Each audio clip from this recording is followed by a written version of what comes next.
Hello students, तो आज मैं आपको यहाँ पे बताऊंगा एक इंपॉर्टेंट टॉपिक है अरिथमेटिक प्रोग्रेशन में, जिसमें ज़्यादातर बच्चे कंफ्यूज रहते हैं, that is finding the first negative term. तो सीबीएसई बोर्ड के एग्जाम से भी ये काफ़ी इंपॉर्टेंट टॉपिक है। तो उससे रिलेटेड हम सीबीएसई बोर्ड का ही एक क्वेश्चन डिस्कस करेंगे जो 2023 में पूछा गया था।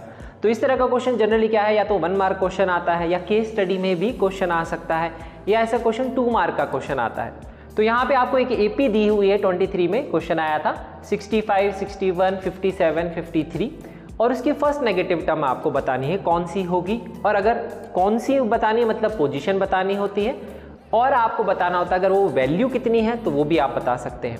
तो विच टर्म का मतलब होता है पोजीशन ऑफ द टर्म। तो यहाँ पे हम इसके लिए यूज करेंगे एपी की जनरल टर्म का formula, that is a + n - 1 into D. उसी से ये क्वेश्चन सॉल्व होता है। ध्यान रखिए, जब भी विच टर्म का क्वेश्चन आएगा तो आपको n बताना होता है। n क्या होती है? Position of term. तो उसके लिए हम कंडीशन क्या अप्लाई करते हैं, देखिए। तो सबसे पहले आप क्या करते हो, कंडीशन कैसे अप्लाई करते हो कि अगर नेगेटिव टर्म निकालनी है तो आप क्या करते हैं, जनरल टर्म को इक्वेट कर देंगे 0 से। अब 0 से क्यों इक्वेट किया इसको हम यहाँ पे समझेंगे। तो आप नोटिस करिए एपी में 65 है, 61 है, 57 है, वैल्यू देखो कम हो रही है, यहाँ पे वैल्यू रिड्यूस हो रही है। तो कहीं ना कहीं जाके इस एपी में एक टर्म ऐसी आएगी जब कम होते होते वो टर्म अपने आप नेगेटिव हो जाएगी, मतलब वो 0 को क्रॉस कर जाएगी। तो हम वो पोजीशन निकालने की कोशिश कर रहे हैं इस एपी में जब वो टर्म 0 को क्रॉस करेगी। तो जब वो टर्म 0 को क्रॉस करेगी तो हम वही कंडीशन यहाँ पे लगा रहे हैं कि इसकी जब टर्म nth टर्म जब 0 को क्रॉस करेगी, मतलब वो जब 0 हो जाएगी, तो उस टाइम पे n मतलब पोजीशन ऑफ टर्म क्या होगी, हम ये फाइंड करने की कोशिश करेंगे। तो इसी के लिए हम यहाँ पे सबसे पहले n निकालेंगे। तो पहले n कैलकुलेट कर लेते हैं, फिर कॉन्सेप्ट को कंप्लीट करेंगे। देखिए कैसे सॉल्व करना है। तो इसके लिए आप a की वैल्यू पुट कर दोगे 65, और यहाँ पे d कैसे निकालोगे, d निकाला जाता है second term minus first term. तो 61 माइनस 65, तो वैल्यू आ जाएगी -4 के बराबर।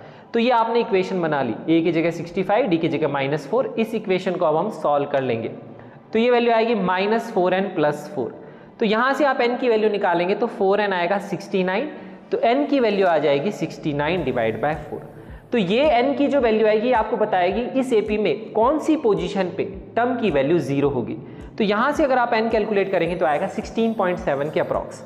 पर ध्यान रखिए n है position of term. Position of term कभी भी फ्रैक्शन में नहीं होती है। इसका मतलब क्या है, जैसे ही n = 16 आएगा, मतलब 16th टर्म जब इस एपी की आएगी, उसके बाद में जब आप 17th टर्म को जाओगे तब आपका क्या आ जाएगा, वहां पे बीच में 0 आएगा कहीं पे। 16th टर्म जो होगी वो पॉजिटिव होगी, 17th टर्म नेगेटिव होगी।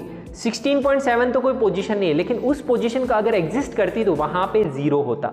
तो इस तरह से हम ये पोजीशन फाइंड करते हैं। तो आप क्या करते हैं, हमेशा क्या करेंगे, nth टर्म को 0 करके सॉल्व करेंगे फर्स्ट नेगेटिव टर्म में, n की वैल्यू निकालेंगे, और जो भी n की वैल्यू आएगी उसकी जो नेक्स्ट इंटीजर वैल्यू होगी, वो जो पोजीशन होगी, that will be the first negative term. तो 16.7 का जो नेक्स्ट इंटीजर आएगा वो क्या आएगा, दैट इज इक्वल टू 17।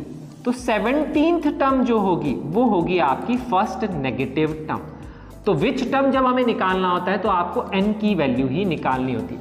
अगर आपसे पूछा जाए कि उस फर्स्ट नेगेटिव टर्म की वैल्यू बताइए तो आप कैसे निकालेंगे, तो आप कैसे कैलकुलेट करेंगे, a + 17 - 1 इंटू डी, ये उसकी वैल्यू है। तो ये आप कैलकुलेट करेंगे a + 16d। इसको आप कैलकुलेट कर सकते हैं a और d की वैल्यू पुट करके। इस तरह से हम फर्स्ट नेगेटिव टर्म के क्वेश्चन को एपी में सॉल्व करते हैं। एक इंपॉर्टेंट कॉन्सेप्ट है, बेसिक्स है, आपको ध्यान रखना है। फर्स्ट नेगेटिव टर्म मतलब nth टर्म को 0 रख के सॉल्व करना है।